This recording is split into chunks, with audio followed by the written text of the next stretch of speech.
Matematika 6 klasė. Pamoka trumpai, paprastai, aiškiai. Stačiakampio gretasienio paviršiaus plotas. Kas yra stačiakampis gretasienis?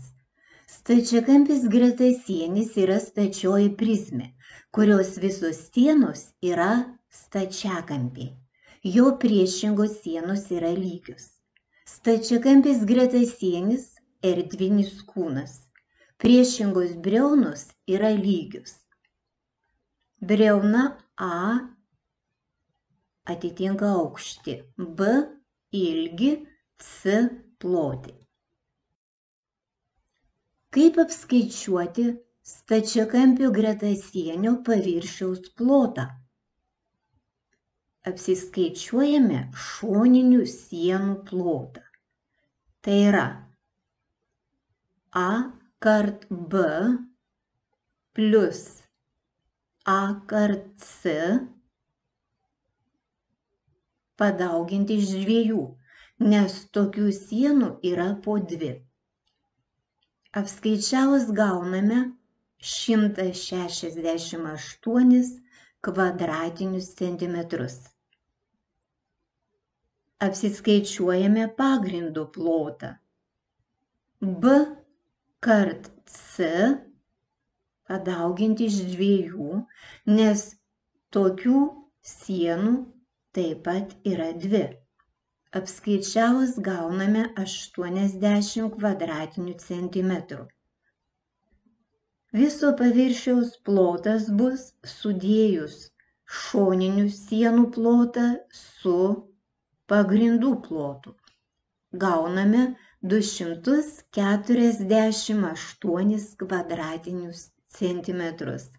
Arba galima skaičiuoti iš karto. Tai yra A kart B plus A kart C plus B kart C. Viską padauginame iš 2, nes sienų yra tokių pat po 2.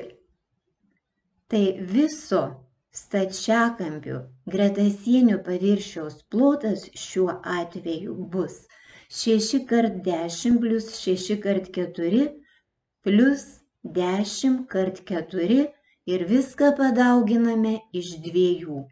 Gauname atsakymą 248 kvadratinius centimetrus. Ko mokys? Stačiakampio gretasienio paviršiaus plotas. Žvilgtelk dar atgal, perskaityk dar kartą, įsimink. Ką sužinojai? Atsakyk į pateiktus klausimus, kas yra stačiakampis gretasienis, kurios jo sienos yra lygios. Kaip reikia apskaičiuoti stačiakampio gretasienio paviršiaus plotą? Jei atsakei šios klausimus, tau puikiai pavyks atlikti užduotis. Atlik užduotį. Pasitikrink, apskaičiavus, turėjai gauti atsakymą 222 kvadratiniai centimetrai. Jei tavo atsakymas toks, puiku, šauniai padirbėjai.